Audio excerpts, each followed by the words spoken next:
Welcome back, my little recusants, to a brand new series on the channel, Kingdom Hearts Chain of Memories 100% Guide.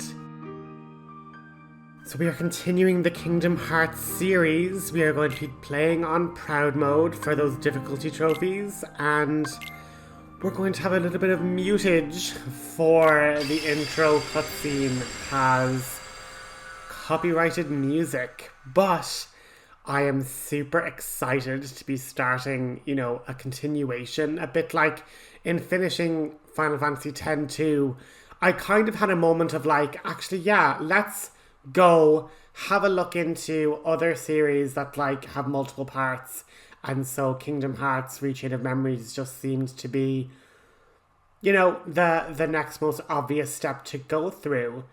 Now, this is going to be much more of a collectathon than the previous Kingdom Hearts entry. The combat system is completely different. What Chain of Memories originally was on, it was originally released as Kingdom Hearts Chain of Memories for the Game Boy Advance system. And so because it was on Game Boy and it had like more of a travel appeal, it basically got made into a deck builder game. You basically collected cards, whether it be for attacks or magic spells or items. You put them into a deck and you basically would fight enemies. They would use their cards, you'd use yours cards, and there'd be a lot more kind of strategy and a lot more slow, methodical fight scenes rather than, strictly speaking, just the hack and slash that we're used to. Now, having said all of that, we are playing on Proud Mode is going to be more difficult, but the system has some broken abilities. I will 100% show you the different broken abilities that, can turn the game a little bit into just spam a particular ability and you will win every fight ever. But we'll have our decks rebuilt a little bit more methodically, a little bit more, having slightly more thought put into it and a strategy behind it. But as you can see, we're getting a wonderful recap of all of Kingdom Hearts 1, in under 3 minutes. But I suppose what's important is we have a lot of collectibles to get. There's a lot of cards to collect and there's going to be an awful lot of grinding. But I'm not opposed to grinding. It's never been an issue for me. So listen, what's going to happen next is we're going to have an awful lot of introductory cutscenes. So I'll let all of those play. As I say, I never want to be kind of talking over cutscenes when they're important, but we will have plenty of time to chat to each other as we're getting to grips with this new card system. Chat to you after the cutscenes.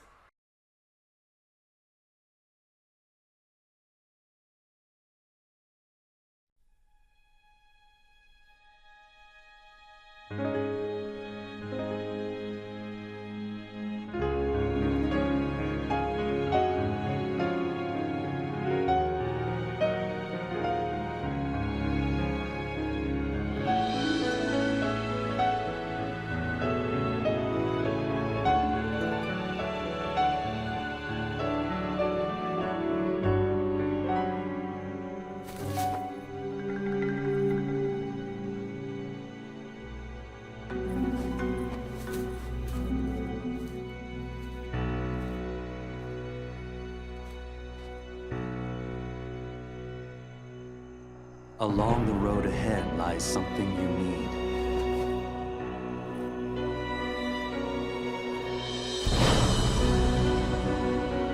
However, in order to claim it, you must lose something that is dear to you.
Hey, you think it's okay to barge in? But we gotta do it if we're gonna find the king. The king? King Mickey's here? Something just told me he'd be here, okay? Really? 'Cause now that you mention it, I was kinda thinking the same thing. Seriously? Me too. One look at this castle, and I just knew. Our very best friends. They're here. Yup, guess great minds think alike. Wait, hey, hold on. It can't be just a coincidence. Oh no, Jiminy. You don't mean that. Yep, I had it too. I had the exact same feeling. Gorge, maybe it's contagious. No, something's screwy. We gotta go take a look. All right, Where are you going? that way, to the door. Are you scared? Don't be ridiculous. Come on, let's go, Goofy. Hey, fellers, shouldn't we shut the door behind us before we go? Sora!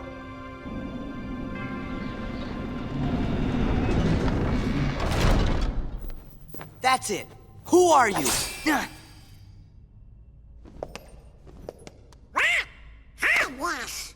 Oh, yeah? I'll try some magic. Thunder! Come on. Thunder!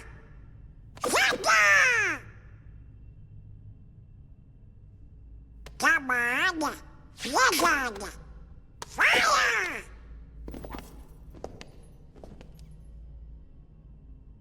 Why isn't it working? I should think it's obvious. The moment you set foot in this castle, you forgot every spell and every ability you ever knew. In this place, to find is to lose, and to lose is to find. That is the way in Castle Oblivion. Castle Oblivion?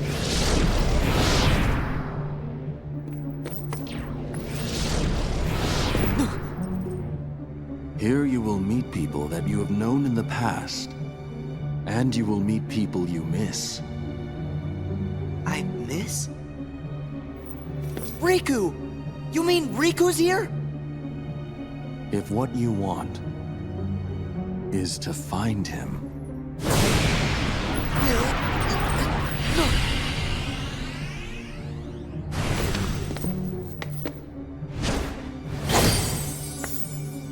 Huh?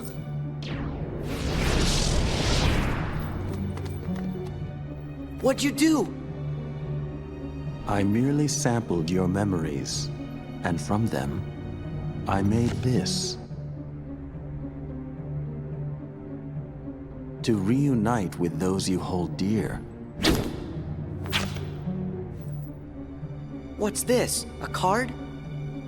It is a promise for the reunion you seek. Hold the card to open the door, and beyond it a new world. Proceed, Sora. To lose and claim anew, or to claim anew only to lose.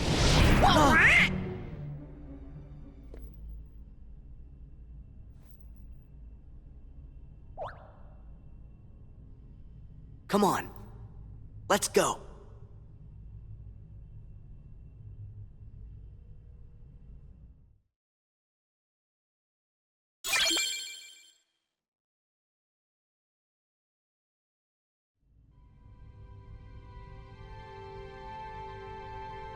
So, we have entered Castle Oblivion.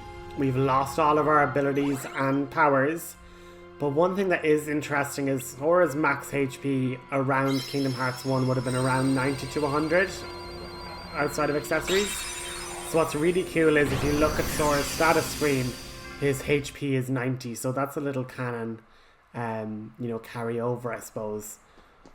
But yeah, we basically have to use cards to tap into our memories, and those memories are then projected within the castle through magical forces. and we have now gotten a card to create an illusory Twilight Town within the cavernous magical halls of Castle Oblivion. So this town is illusion created by your memories ingrained on the card is basically what I said, but like more eloquent. My memories. Also, you get to have me voice acting everything. Isn't it just bloody amazing? Jiminy's all panicked, and Jiminy is a character this time. Forget about that, Sora. We've lost Donald and Goofy. Oh no, how sad. Donald, Goofy, please, where are you guys? Definitely, I'm going to so miss you guys. What did you do to them? They're at the mercy of the cards now. Master the cards and their strength will be yours again. And we get our tutorial fight. Having, said all of that and my, bitching about Donald and Goofy in the previous game. Well, never Goofy, always Donald. They are actually, it's a really, what's the word? Donald and Goofy and Sora's trio and their relationship and friendship with one another is actually the best it ever is in the entire Kingdom Hearts series than it is in this game. They literally are, really good towards each other, and they have highs and they have lows, and they're all really fleshed out and actually characters that actually are critical and critical thinking and have their tempers and aren't just the kind of Disney sanitized. Their relationship changes an awful lot come Kingdom Hearts 2 and Kingdom Hearts 3. And going further and further on, Donald and Goofy, I feel, become more and less irrelevant as time goes on in the series, unfortunately. But that's just my opinion. But basically, we have different cards, and he basically says you can just use your actions, you can use your jump and dodge roll. So while the movement feels very Kingdom Hearts 1, this game isn't a hack and slash. Each of your cards have a certain value, and when you play a card, the enemies will also play cards around the same time, and if your card is lower, so if I play a 5 and the enemy plays a 7, my attack's actually completely stopped, and then they get to, punish me with a counter attack.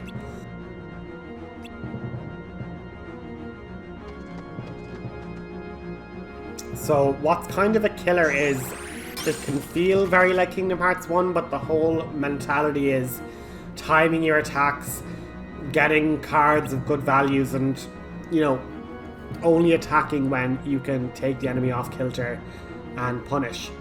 So it's a very different feel, to the point where if an enemy is attacking you and you don't break their card, so if an enemy throws down an 8 and it's a soldier and they're doing like a spinning helicopter, if I don't play a 9 or a card that's able to break that card, like me dodge rolling, they will just home in on you and fly after you and deal damage, But basically it's saying that there's 2 categories of cards. You have attack, magic, and item cards within your main deck, and then if you press select, you can access your secondary deck, which is all enemy cards, and basically enemy cards provide passive effects on Sora for a particular duration in the battle.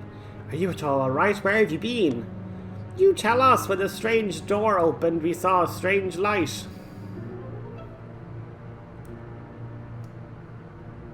Please, Donald, elaborate. And the rest is just a blank. Interesting that Jiminy isn't affected. I love that. Try to remember what happened, guys. I need to keep my journal up to date. Oh, Jiminy. Hey, Donald, where do we get the new clothes? Whack! Me too, Goofy. Someone's been messing with our clothes. Could it be the cards again? That's for you to ponder. Master the cards and make your way through the castle, but here you will have to go alone. Alone? Sora can't go alone. Yeah, he can't do anything without our help. Thanks a lot, Donald.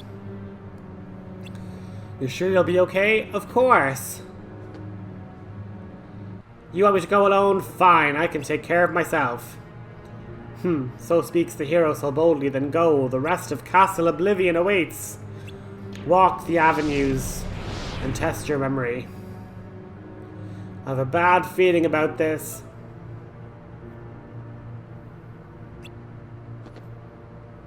Relax, Jiminy, I'm ready. How hard can it be to figure out these cards? All I have to do is use the one in front of the door. And then we get basically the field tutorial. So while Sora's out in the field, you can like jump, roll, dodge and attack various objects, and those particular objects, since we're in a collectathon now, drop collectibles. It can be HP orbs, it can be money essentially, or Moogle points, MP. And you also have breakable objects that you can break, and they can give you cards. And sometimes brand new cards that you never had access to. So we now have a Blizzard card to add to our decks. We can cast the Blizzard spell. And then it's basically saying that like objects marked with a star can be lifted and thrown. And you get a trophy for striking a Heartless with one of these types of boxes. And it's meant to be gotten here because you're meant to basically be like, oh, I can do this, I can like meander forward. Because the Heartless, in fact, doesn't move. And I just threw the box too early. And then I wasted that opportunity. And I was like, oh man, that sucks. But if you strike a Heartless early, you knock them unconscious and then they are easier to beat down. But as I say, we have our deck here. We have our 10 cards now. And then as we attack away, they run out. But we can use friendship cards to have Donald or Goofy use like a special attack, and Goofy is basically a powerful Goofy tornado. Does tons of damage to enemies, and you have to collect experience in this game. It's not just the case that you defeat a Heartless, it deals you like 1 experience point. It's like, no, they actually explode in prize orbs, because again, we're in a collectathon and we have to collect everything. But basically now the game is saying, oh, you can create save rooms, and what's interesting here is that on the GBA version, the save crystal was that kind of grey diamond that you see there, because they couldn't really render the old style save area from like the first game, obviously on like a kind of pixelated pixel art frame. So the card is just a throwback to the art that used to be used in the Chain of Memories.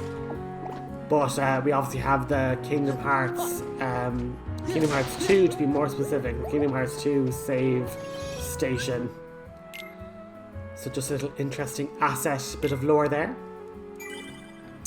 And I'm going to put the next bit on 2 times speed, just because it shows you, you know, what this game is basically going to be for me an awful lot of the time off screen, which is just getting into fights, and then as we level we're going to be increasing our what's known as our card point total, because for me to have these attack cards or these item cards or these cure cards, you need card points, and each different type of card costs a different amount of card points to add. And so if we get rarer cards or more powerful cards or just more numerous cards than having 10, we need to increase our CP. But we also have sleights for like sleight of hand, you know, it's a pun on the card game. But what's really brilliant there is that we end up getting a cure unlocked, because cure is a really expensive card to have, and essentially you'll see that I'm pressing triangle and I'm kind of stocking a bunch of the cards all together to make them more powerful. And so basically if I were to stock 3 cure cards, it would actually turn it into Curaga. So instead of using 1 cure, we'd get a good amount of stuff there. And then, so typically how you want to level up is you want to go sleight first and then CP or HP depending. And basically I just was using here as like a handy little pause point, just so that you go in there and be like, okay, let's just save, let's recover our HP, because one of the trophies we need to get is undefeated, the exact same that we did in, you know, Kingdom Hearts Final Mix. We have to basically beat the game without needing a continue. So I'm just going in here and I'm going to be like, okay, let's just add in Blizzard and add in our 2 cures. And as you can see, our CP is rising, so now we've 235, and then our items. So because we've increased it to 300, we were able to put in more cards into our deck.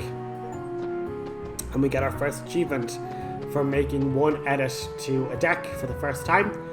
And then what we need to do is basically do that hundreds more times for another trophy on the other end of things. But we'll get there eventually when we get there. But essentially, what I'm going to just do is show you guys that, like, yeah, we're going to just run around. I left in those fights on super speed just so you can kind of see how the deck's working. And obviously on future episodes, I might just, you know, if there's been a big adjustment to the deck, I'll do like 1 or 2 fights normally. But for the rest of it, I'm just going to be grinding for map cards because we need those map cards to get into other rooms and to move around the map. So you need to get into fights to be able to progress the story. And we're obviously getting some handy level ups as well. And because there's so many different types of collectibles, we could end up running across a new card. And like that, certain cards are unique to certain worlds. So like, for example, I'm just going to use Wonderland. Wonderland has the stop spell. And so, or certain Keyblades. Like we are currently fighting with all our Keyblade cards being the Kingdom Key. But like in Wonderland, we could attack a box and it could yield the Lady Luck Keyblade. And so I want to kind of leave some of the basic exploration in for the first kind of little bit into the world, but for the most of the other parts, I don't mind kind of just taking a moment. And here I do that successfully. I successfully hit them with a barrel or a box, and we get the Ace Striker trophy. So 1 episode in, 2 achievements gotten. It is not too bad. But what I will say is our some of the later achievements will take an absolute long time. And that's our Blizzard spell there. Not quite as, you know, full as the other game where we had 5 bolts at level, or 5 flakes of snow at level 1. But Blizzard does have like a good strong tower though, so it's not pretty good. But as you can see, when we run out of cards, we end up in trouble. So that's where getting CP early and just making sure your card points are being increased. And whenever you get new cards, you're just adding to them. On another note there, you might notice when I was cracking open barrels, you see red orbs. Those red orbs are Moogle points, and that is basically our money or our currency for this game. So whenever you see Moogle points, do your best to collect them. They are quite useful. We want all the Moogle points we can get. And as you can see, when we make new map cards and things, it generates kind of the palette of the world, but it's by no means the Traverse Town that we know. And that's kind of to do with the fact that like it was originally a GBA game, and to kind of honor that homage, you're not actually running through the regular Traverse Town, you're just kind of generating the general vibes and kind of memories of certain parts of Traverse Town, but not like Traverse Town perfectly in its entirety, you know? But as you can see here, whenever you want to use a sleight, this is kind of a tutorial we get later, but when you use a sleight, the first card in the sleight is vanished from your deck. You're not able to recall it for the rest of the, you know, fight. So when you get friendship cards, which are 1 use anyway, those are nearly always handy to throw in the front of your sleight, just so that way, you know, you get a powerful high sleight that's not going to be broken, and you get to keep all your other cards for like a Kiraga or a Blizzara or whatever. But that's pretty much been the episode, guys. Just starting off in Traverse Town, and then next episode we are going to pick up right where we left off, just continue the story, and hopefully get 1 or 2 boss fights in as well. But I hope you guys are excited for this series. I, of course, love Kingdom Hearts, so it is just lovely to be getting back in those big banana shoes of Sora's, and this time mastering a totally different combat system with the deck system, and I look forward to showing off some of the absolutely crazy abilities and skills that Sora learns during his time in Castle Oblivion. But that's pretty much been the episode, so I'm just going to go back and save, and then we'll talk to you next episode. Have a good one. Thanks for watching. Leave a like and a comment, and yeah, that's been this episode. Bye-bye.